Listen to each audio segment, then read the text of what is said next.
Well, that's the message from S. Jaishankar too, the Indian External Affairs Minister. He was in Iran yesterday. He met with top officials and he raised the threat from the Houthis.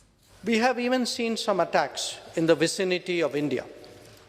This is a matter of grave concern to the international community.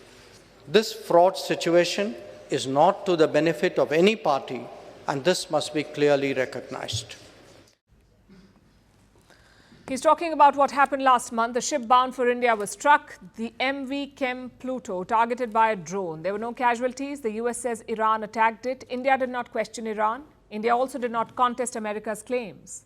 But it did vow to stop the attacks and punish the perpetrators. This was on the 24th of December. Almost 1 month has passed. That's enough time for India to reach its own conclusions about who the attackers were. India hasn't made it public though. But it was brought up in Tehran. Reports say Minister Jaishankar gave an assessment to the Iranians and later he spelled out India's position.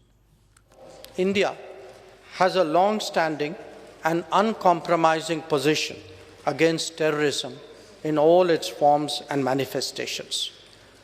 This remains so, very much so. No compromise on terrorism. That's the message from India. It sees these attacks as acts of terrorism. Jaishankar told Iran that India expects a resolution.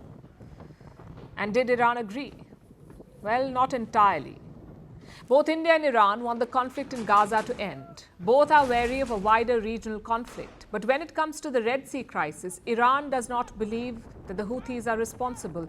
They blame the West for it. America cannot stand by Israel with all its power and participate in the killing of 24,000 civilians in Gaza, including 1,000 women and more than 12,000 children, and at the same time invite others to exercise restraint, silence, and non-action.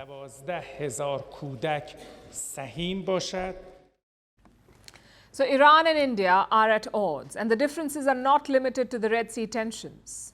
Minister Jaishankar met Iran's President Ibrahim Raisi and he spelled out his expectations from India, specifically on two issues: Israel's war in Gaza and India's investments in Iran. That's what Raisi highlighted. Let's take this one by one.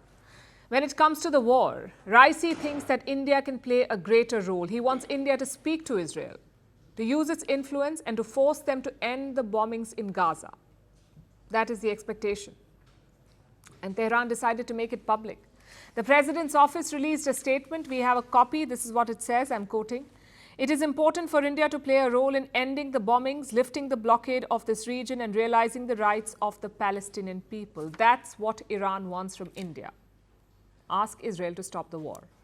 Now let's tell you about the second demand. And this is related to the Chabahar port. President Raisi is not happy with the progress. He wants India to speed up the port's development and to compensate for the delays. He did not say what kind of compensation though, but his choice of words conveys impatience. The true potential of Chabahar is yet to be realized. And what is Chabahar? It's a port in southeast Iran. India has been trying to develop it for years now, mainly as a gateway to Afghanistan, to bypass Pakistan and reach Afghanistan. So Chabahar has immense strategic value. The first agreement was signed in the year 2003 between India and Iran. And in 2018, India took over the port's operations. But its capacity is limited and its expansion has been stalled, mostly because of American sanctions. In 2022, Iran sought a long-term commitment from India. They wanted a new agreement. The existing one, the current agreement, gives India the rights to operate the port for 1 year, and these rights are renewed every year. What Iran wants is a new contract that is valid for 10 years, and once it expires, it can be renewed automatically. The Iranian press says the talks have yielded a breakthrough. Both sides have reached a new deal, but the details are yet to be made public.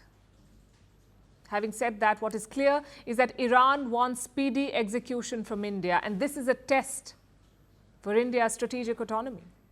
In 2022, India successfully navigated a challenging situation despite deep divisions, despite immense pressure. India balanced its ties with both Russia and the West.